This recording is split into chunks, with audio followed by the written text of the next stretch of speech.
I was supposed to be on a flight to Portland, heading to my sister's lake house for the holidays. My bag was already checked, and the boarding pass was in my hand. But just as I reached the long-term parking lot, something stopped me cold. I had forgotten the original will, Arthur's will, the real one, not the copy I kept tucked in the desk drawer. I turned the car around, thinking I'd be in and out in 5 minutes, but what I walked into was something no mother should ever hear. Not in her own home, not from her only son. The front door creaked softly when I opened it. I didn't call out. The air inside felt still, too still. My keys rested in my palm, but I didn't drop them into the bowl like I always did. Something in my chest went quiet. I stepped into the hallway, my shoes brushing against the wood floor. The voices came from the study, low, deliberate, careful. I paused behind the archway, my back pressed against the wall, barely breathing. "If she's showing signs, we can make the case," said a voice I recognized too well. "Grant, she's 74, another voice replied. "With the right filing, diminished capacity isn't hard to prove, Ashby." That was the name.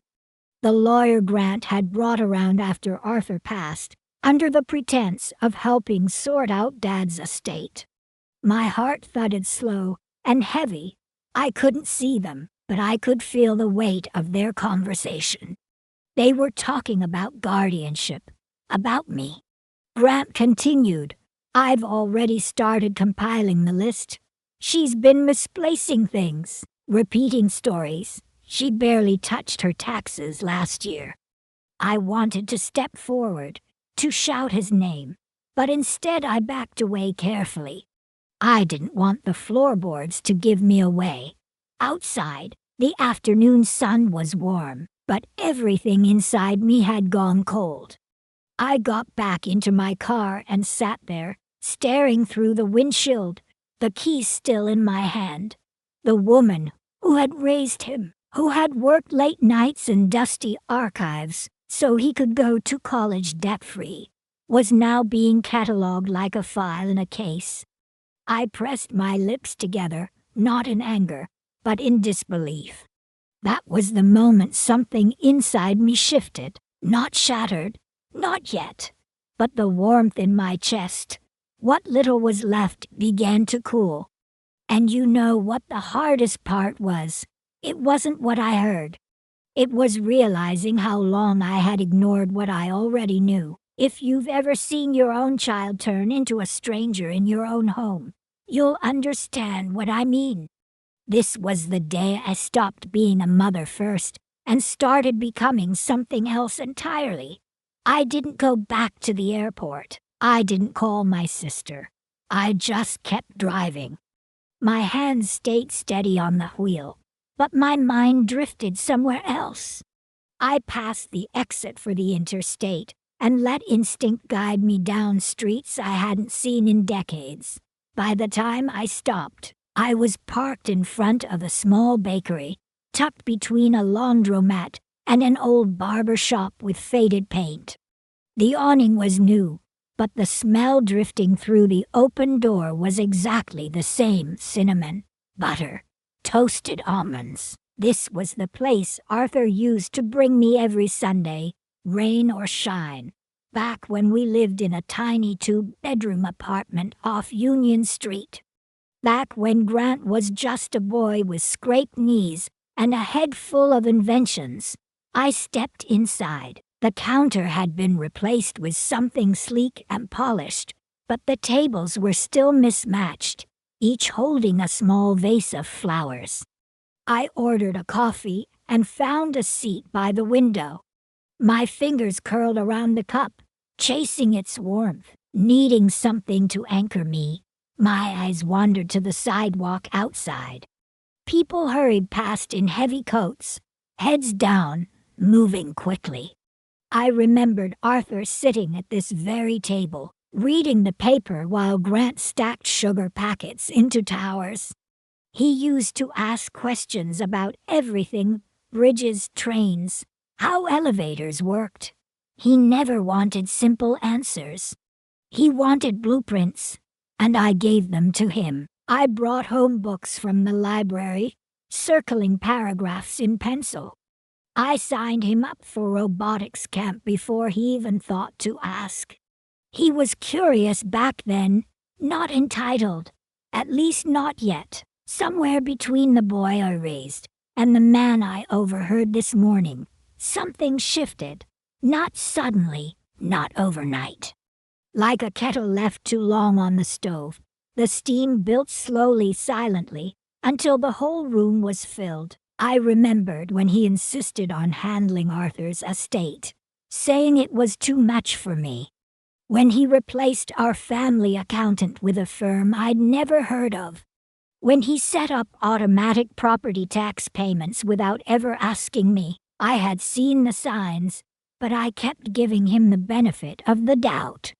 A tired mother's trust, a widow's hope. Now the pieces rearranged themselves like a puzzle flipped right side up, and suddenly the picture was clear. I left the bakery after drinking only half my coffee. The bitterness on my tongue wasn't from the beans. It was from memory. Outside, the sky had turned gray. I zipped my coat up to my chin and stood still for a moment. I wasn't ready to go home yet. Not because I was scared. Because I needed to remember who I had been before I let anyone else define me. And that quiet detour became the beginning. The parking lot behind the library was mostly empty when I pulled in. It was late afternoon, and the sky had already slipped into that soft gray of early winter. I parked in the same spot I used to choose when I worked there. Muscle memory, old habits. For a moment, I sat inside the car, watching the branches of the big oak tree sway gently near the back door. Inside, everything felt quieter than I remembered. The carpets had been replaced, the checkout stations upgraded, but the smell was exactly the same: think dust and old wood. A scent that always made me feel calm, capable, whole. I walked past the rows of fiction shelves and headed straight toward the archives room. It hadn't changed much. Same tall filing cabinets, same beige overhead lights that flickered if you stared at them too long. I nodded at the young woman behind the desk and asked if I could review a document I'd catalogued years ago, a copy of my husband's will. She didn't ask questions. She just slid a clipboard toward me and pointed to a table in the corner. I found the file without trouble. My hands still remembered exactly where to look. The folder was thick, not because of the will itself, but because of Arthur's notes. He had always annotated everything. Margins lined with arrows, dates, and abbreviations scribbled in his clipped handwriting. It made sense to him, and over the years it had come to make sense to me too. I spread the pages out carefully, scanning each line. The will was intact. Nothing had been crossed out. But what caught my eye were the sticky notes he had tucked inside the folder. One read simply, "Dolores, if you ever feel unsure, the answer is always in the numbers." I turned to the last page. There was a chart, a breakdown of assets, property, investments, bonds. Next to each entry, Arthur had written short notes: D to retain, D or grant if qualified legal hold, until independent review. And most importantly, not grant to manage. Not full access for son. Arthur had been meticulous. He had trusted me. I felt heat rising in my chest, not from anger, but from recognition, from memory, from the sensation of finally stepping back into my own skin. I pulled a notepad from my bag and began making a list. First, make certified copies. Second, find independent legal counsel. Third, Request a full audit of recent account changes. I underlined each one with slow, steady pressure. By the time I stepped outside, the sun had slipped below the rooftops. The sky had deepened into soft navy blue. The cold didn't bother me. I walked to the car with purpose, my breath visible in the crisp air. And for the first time in weeks, I didn't feel old. I didn't feel confused. I didn't feel like someone being managed. I felt like Dolores Whitaker again, the woman who once organized rare collections, who could recite policy by heart, who once discovered a lost Revolutionary War letter behind a broken file cabinet, and who would now find her way back, one document at a time. That morning, I moved slowly, not because my body ached, but because I needed the illusion to be real. I slipped a small voice recorder into the lining of my coat. It was one I used to use for interviews at the library, barely the size of my thumb. With a soft click to start recording, I made sure the red light blinked once, then disappeared into the wool. I left the door unlocked. The sun was just high enough to cast faint shadows across the kitchen floor. I turned off the overhead lights, letting the natural light do its quiet work. I made tea, spilled just a little on the counter, then left the kettle slightly ajar. Subtle messes, the kind that could be mistaken for forgetfulness. By 10:30, Grant arrived. I hadn't asked him to come. He rarely called before showing up these days. He walked in carrying a grocery bag and wearing that careful smile he used when he wanted something. I sat at the kitchen table in my robe, a crossword half filled in front of me, a pen without a cap resting nearby. I looked up slowly. He kissed my cheek and commented on how chilly the house felt. I nodded and said I must have forgotten to turn on the heat again. He set the bag down and pulled out a container of soup, a loaf of bread, and a tin of crackers. The performance began. He asked how I'd been sleeping. I said I wasn't sure, then shifted the subject mid-sentence. I let my hands fumble slightly with the spoon. When he offered to warm the soup, I smiled and said yes, as if he were doing me a favor. Grant moved around the kitchen like someone taking inventory. His eyes scanned the calendar, the pill bottles by the sink, the unopened mail on the counter.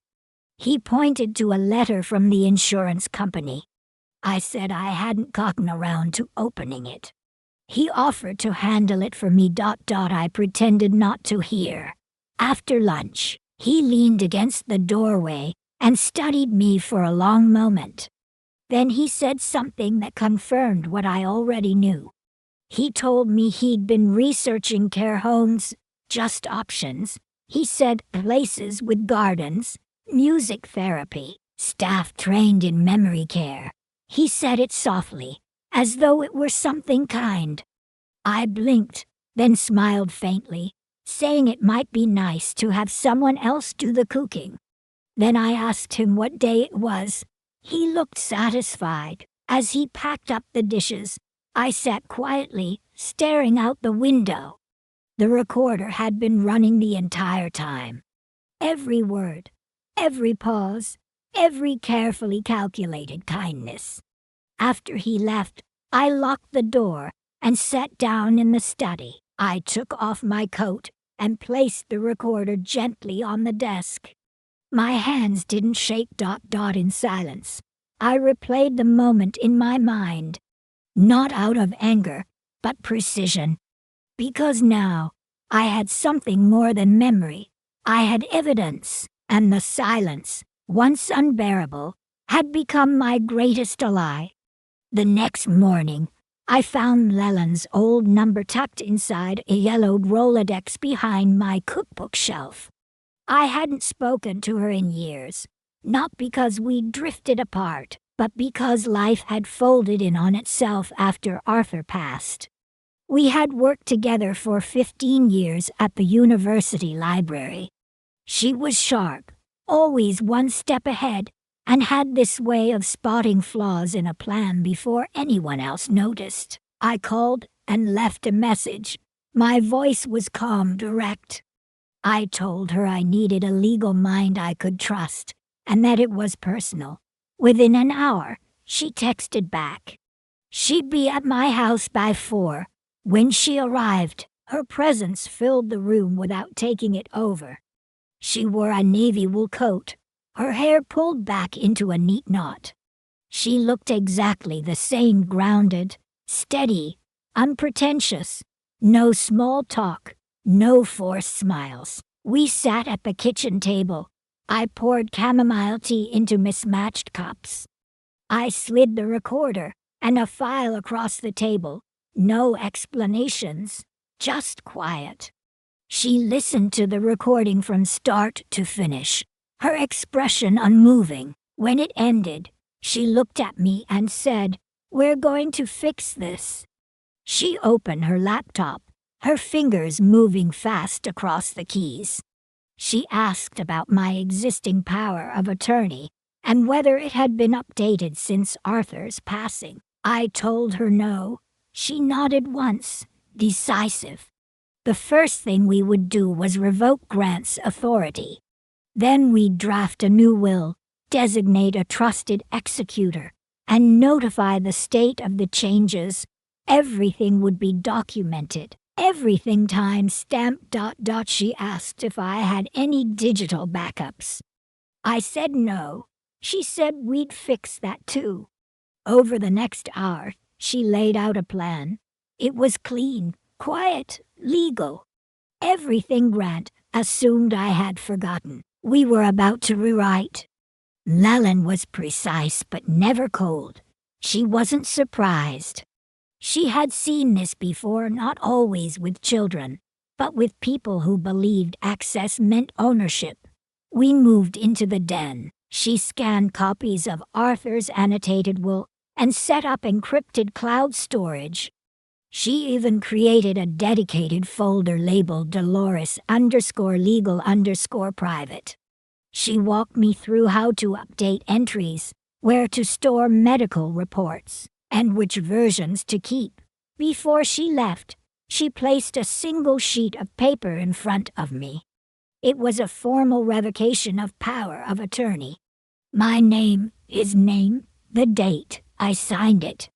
She slipped the paper into her briefcase. Her final words were simple. "This is the first step." After she left, I sat by the window, watching the bare branches of the dogwood tree sway in the wind. The house was quiet again, but this time, it wasn't an empty quiet. It was the sound of something solid being rebuilt. One decision at a time, one document at a time, one version of myself at a time, and I wasn't alone anymore. The days that followed unfolded with quiet precision. Leland had given me a checklist, but by the second morning I no longer needed it. The rhythm of protecting myself settled into routine, the kind of order I hadn't felt since my early years of archiving, when each document told its own story and my job was to preserve it. I started with my medical records. I scheduled an appointment with Dr. Elkins, the same physician I'd seen for over a decade. During the visit, I requested a cognitive evaluation. Not because I doubted myself, but because I wanted it in writing. Dr. Elkins didn't question me. He ran the assessment, checked my reflexes, reviewed my chart, then handed me a signed letter. Cognitively sound, no signs of impairment.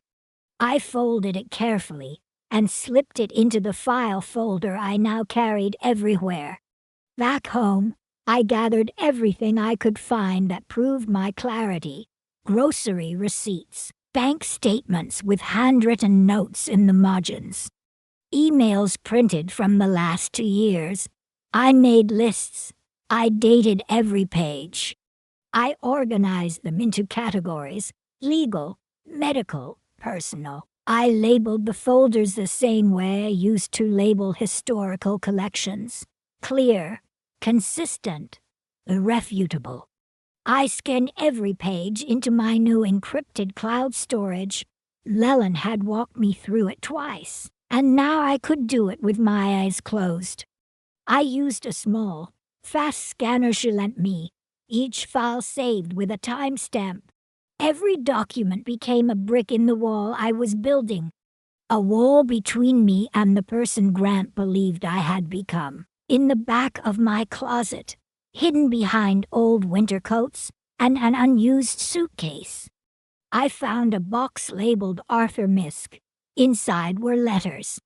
Most were simple notes from our early marriage, grocery lists, reminders, little hearts drawn beside his name. But one stood out. It was a single page, handwritten in his bold script, dated 10 years ago. No envelope, just folded into quarters, tucked between two travel brochures. It read, "If the day comes when our son makes you doubt yourself, trust your instinct. You've always seen clearer than you believe." I sat on the edge of the bed with the letter resting on my lap. The house was still, my heartbeat steady. Outside, the wind picked up, brushing against the windows like fingertips. Arthur had known, not the details, but the possibility. He had seen something I wasn't ready to see back then. But I was ready now. That night, I backed up everything again. I sent copies to Mellon and stored a flash drive in the safety deposit box. I added one last line to my journal. There is no such thing as being overprepared when someone is trying to erase you. And for the first time in weeks, I slept without turning the hallway light on. For the first time in weeks, I didn't wake up to check the locks. I had done the work, and I was no longer playing defense. I was documenting my survival, in my own handwriting, in real time. He showed up on a Wednesday. I hadn't heard the car pull in, but the doorbell rang just after noon. I took a slow breath and walked to the door, without rushing. When I opened it, Grant stood there holding a paper bag in one hand and a small bouquet of supermarket tulips in the other. He smiled, that soft, practiced expression he used to wear as a boy whenever he'd been caught sneaking cookies before dinner. I stepped aside and let him in without a word. The tulips were yellow. I thanked him and placed them in the old green vase on the dining room table. He commented on how quiet the house felt, said it seemed peaceful. I agreed. He unpacked the bag in the kitchen without asking. A container of vegetable soup, a crusty roll, a chocolate bar. I offered to heat the soup, but he waved me off and did it himself. He moved around the kitchen like he belonged there. He always had. We sat at the table. He asked how I'd been sleeping. I told him some nights were better than others.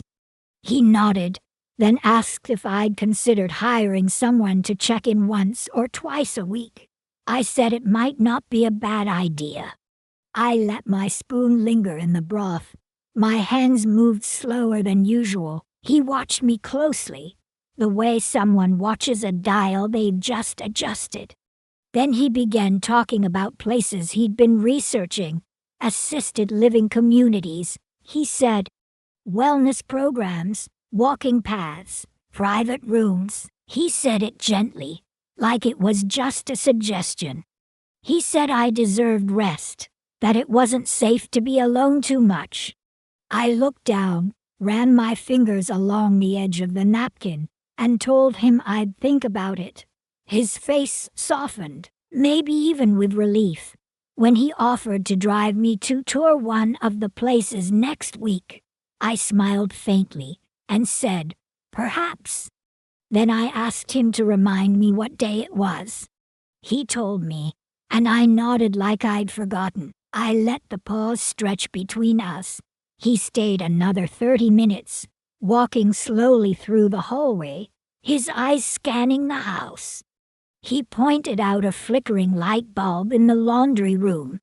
Mentioned the porch railing looked loose. I took note of everything he noticed. Before he left, he touched my shoulder gently and said he just wanted the best for me. I placed my hand over his and said I knew. As soon as the door closed behind him, I walked to the back window and watched him sit in his car. He stayed there for a while, typing something into his phone. His lips moved slightly, as if he were rehearsing. I turned and walked into the study. The small recorder hidden in the bookshelf had been running since the moment he arrived. Every sentence, every suggestion, every carefully chosen word archived. Later that evening, I uploaded the file. I labeled it Grant Visit, Assisted Living Discussion. The performance had been nearly perfect, but so was the record. The morning after Grant's visit, I rearranged the living room, not because it needed it, but because I wanted to make space under the side table for a second recording device. The placement mattered. He often paced near the window when he was nervous. I tested the angle. The microphone's range would catch any conversation on the porch as well. I left the front door unlocked again, a gesture of openness, of vulnerability. Then I moved slowly through the kitchen, setting small, deliberate signs of forgetfulness. I left the refrigerator slightly open, placed the measuring cup in the sink instead of the cabinet. When I walked past the hallway mirror, I tousled my hair just enough to look like I hadn't noticed. At 10:40, his car pulled in. He came up the steps humming softly. I stepped onto the porch, a cardigan pulled tightly around my shoulders, and asked what brought him back. He said he was in the neighborhood, just checking in. He handed me a new packet from the care center he'd mentioned before. I held it with both hands, letting my fingers tremble just slightly. I didn't open it right away. Instead, I sat on the porch swing and asked him what time it was. He smiled, answered gently, and sat beside me. I glanced down at the folder and whispered that the pictures looked nice. He leaned in, describing the walking paths, the music room, the staff, like he was selling me a vacation home. Then he brought up the paperwork. He said he had spoken to someone named Ashby, a legal advisor he trusted.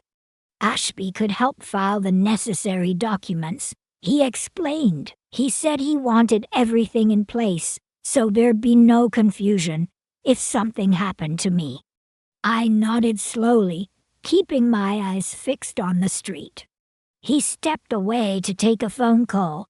I heard his voice drift in through the open window. He spoke clearly, but not loudly. Ashby's name came up again, along with phrases like expedited review and mental competence. He mentioned next week. He said I was close to ready. I sat still, not stiff, not rigid, just quiet. The porch mic caught every word.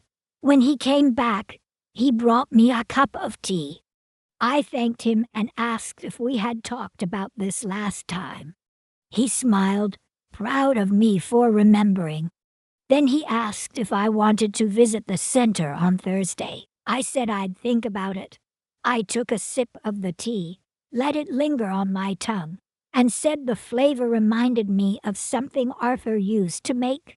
He didn't respond, just nodded and said he'd call me tomorrow. After he left, I went back inside and carefully disconnected the mic beneath the porch ledge. I uploaded the new file to my archive folder, labeling it clearly. Later that night, Nellen came by. She brought her tablet, and we transferred everything to two encrypted backups. I showed her the notes Grant had circled in the care center brochure. One line stood out. Transfer of medical proxy contingent on observed need. She looked at me, then handed me a folder of her own. Inside was a sworn affidavit confirming my current legal and medical capacity, signed by Dr. Elkins and 2 notaries. The game had shifted. Grant believed he was closing in, but I was already documenting his every move. And for the first time in a long time, I felt like I wasn't just surviving. I was preparing to be seen. 3 days after Grant's last visit, Mellon submitted the formal response to Ashby's office. The envelope was thick, heavy with documentation. Inside were the affidavit of mental capacity, the newly notarized power of attorney, the updated will, and a written notice declaring all prior authorizations null. Every page was logged, time-stamped, and signed in duplicate. This wasn't a declaration of war. It was a shield. She didn't send it by email. She delivered it in person. A quiet walk to the downtown legal complex, where Ashby's firm kept a second-floor office above a small dental practice.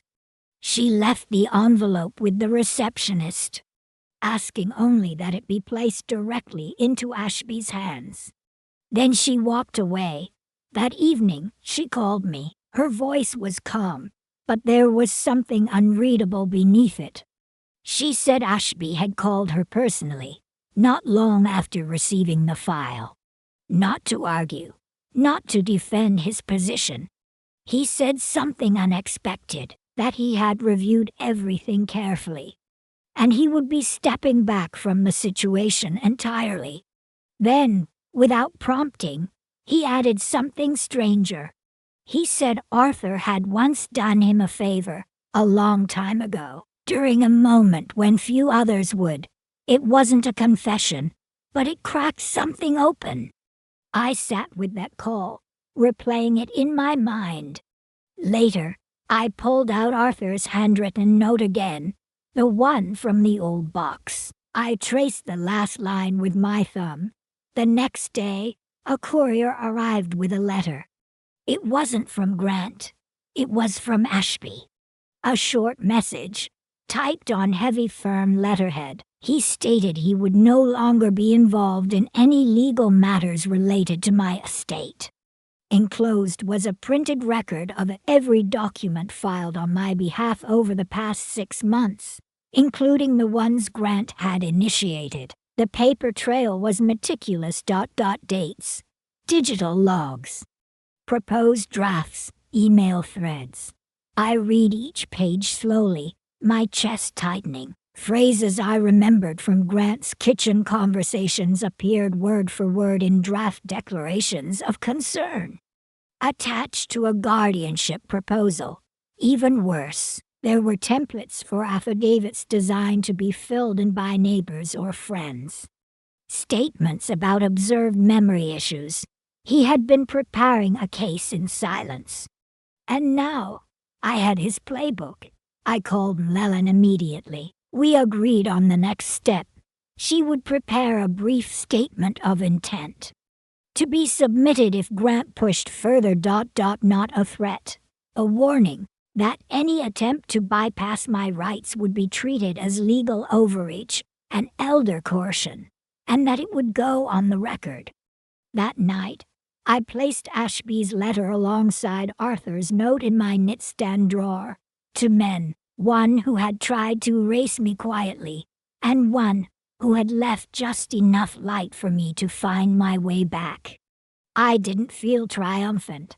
I felt steady, like I had finally stepped out of a holding pattern and into clear air. The silence in the house didn't press on me anymore.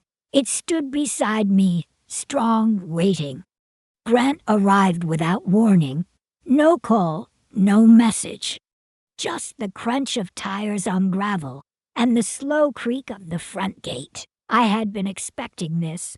Ashby's letter had shifted something, and I knew Grant wouldn't wait long to reassert control.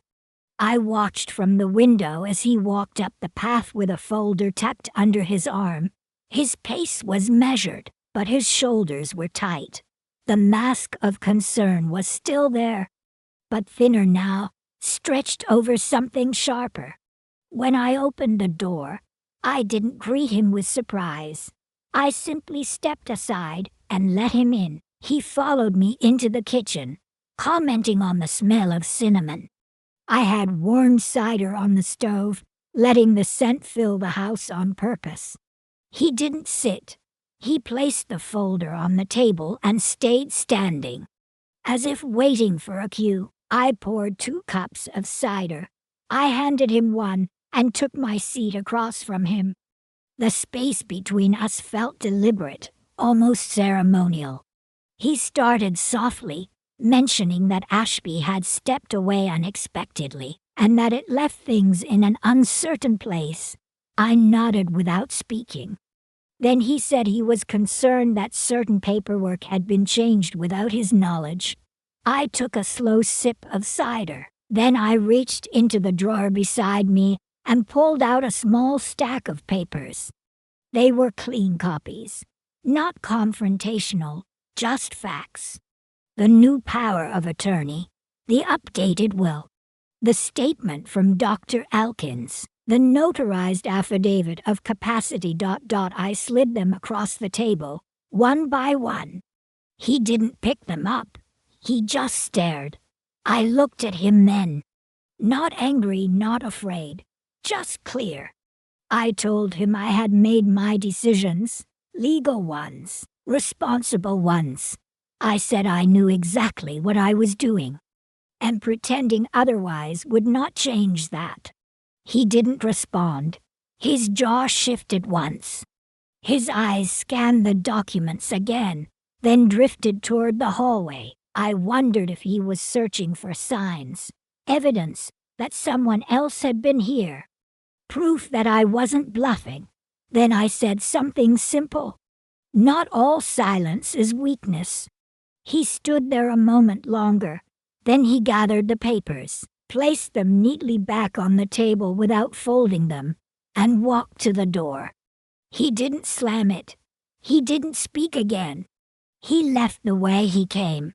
After the sound of the engine faded, I returned to the table. I reached beneath the napkin holder and stopped the recorder hidden there.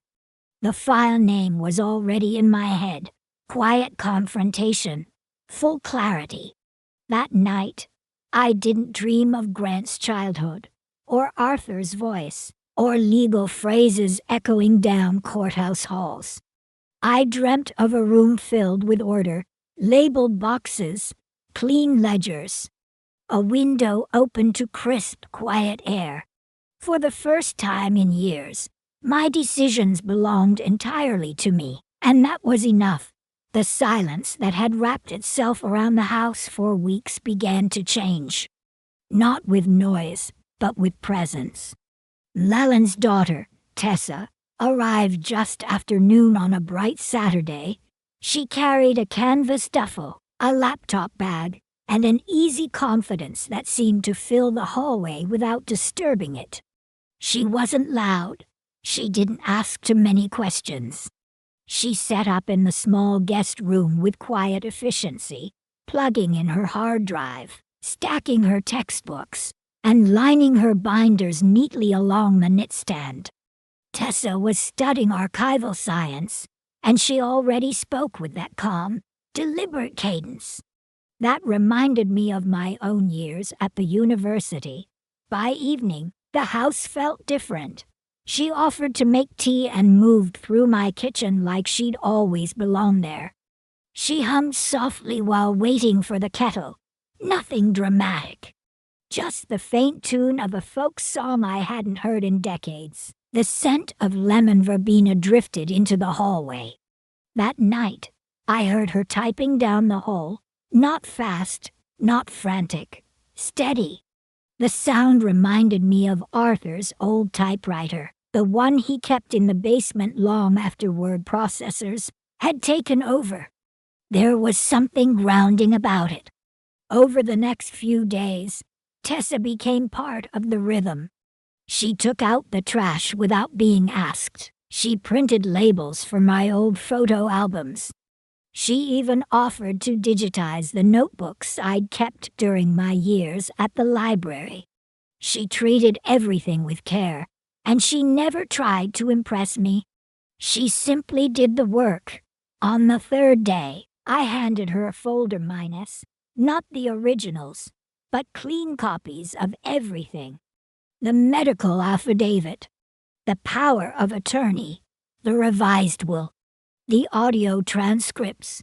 She stored them on an encrypted drive, set up backup protocols, and uploaded everything into a secure university-grade cloud.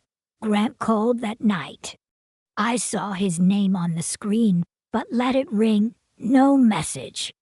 Later, Tessa sat at the dining table with her laptop and asked if I wanted to label the boxes in the garage together the next morning. I said yes. It felt like saying yes to more than cardboard and tape. It felt like saying yes to motion, to progress, to life beyond defense. The rooms no longer echoed when I walked through them. The kitchen had fingerprints again.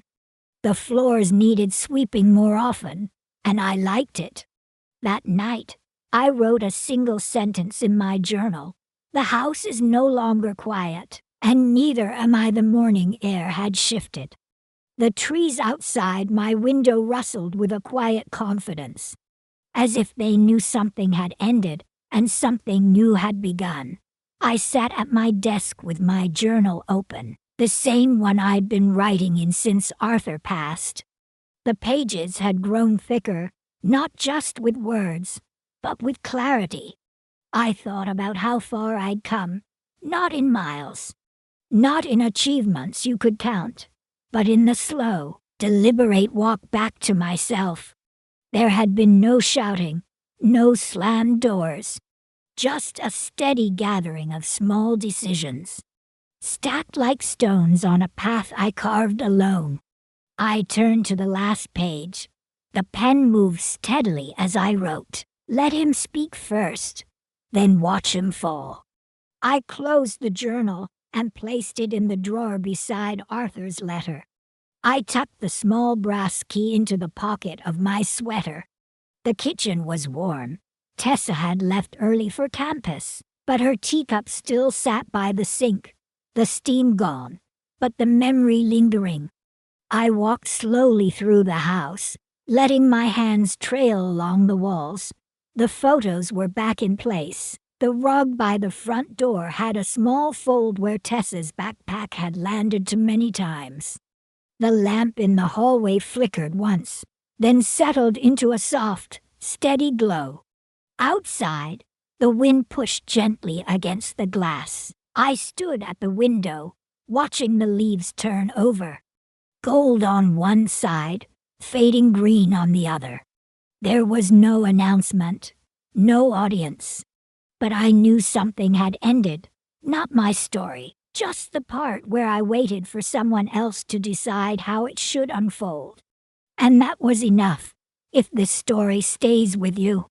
Maybe it's because somewhere inside you felt that silence too, the kind of silence that isn't weakness, but survival. If you've ever been overlooked, dismissed, or made to doubt your own voice, I hope this reminds you. Dignity doesn't ask for permission. You are not alone in your quiet strength, and you never were.